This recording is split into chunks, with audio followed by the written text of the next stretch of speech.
अस्सलाम वालेकुम दोस्तों, मैं अली खरल और आज साडे नाल इंटरनेशनल वॉलीबॉल प्लेयर पाकिस्तान दा मान रैनूर याद खरल साहब और मियाँ जहूर याद खरल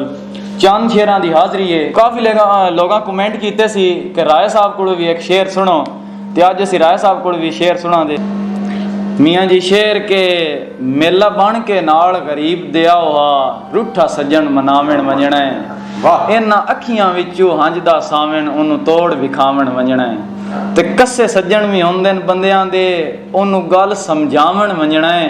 अबरार भी तेरा लगदा हा ओनू याद दिवावण वंजणा है। अली साहब ओ याद ही बचपन दी ईद फितर ओ गजरे दा गजणा याद ही हाय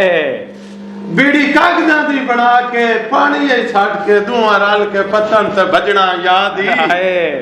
ना याद प्यार दियां तोहफियां तू ओ मेरी गुरबत कजना याद ही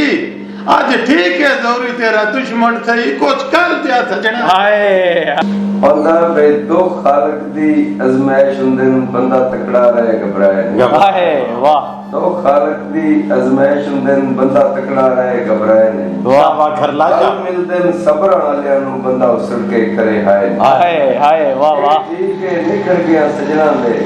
वैसे कहीं तू दर्द बचाए नहीं ते सारी उम्र हयात रखता दे रंदे एक थां साए नहीं हाय के मैं सदके सजन दी अदावां तू सदके ते ओदी नशीली निगाहां तू सदके वसल दी हसीरत खुदाए वलाई विछोड़े मुका गई दुआवां तू सदके सदके शाबाश जी मियां जी कदी बख्ता च बज़मी इंजा से जिवें संगत चकोर ते चांदी हाय वाह एवें साडी भी एक जान आई जिवें माली जान चमन दी वाह साडे ते हार गए उनदे दिल भर गए वाह गल पूरी थई ओ समान दी हुन मैयत ते आके आंदा है नु इंदे दफना हो जा कोई ना लोड़ कफन दी हाय जी शेर के दिन ते गिण मैं मर जाना है तेरे बिन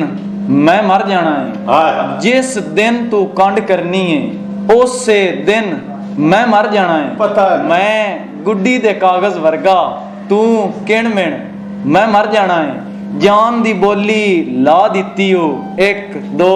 3 मैं मर जाना है। मैं दोस्तों साडी वीडियो चंगी लगी होवे साडे चैनल ਨੂੰ ਸਬਸਕ੍ਰਾਈਬ ਕਰੋ और इस ਦੇ ਨਾਲ ਹੀ ਬੈਲ ਦੇ ਆਈਕਨ ਨੂੰ ਦਬਾ ਕੇ ਨੋਟੀਫਿਕੇਸ਼ਨ ਨੂੰ ਔਨ ਕਰੋ।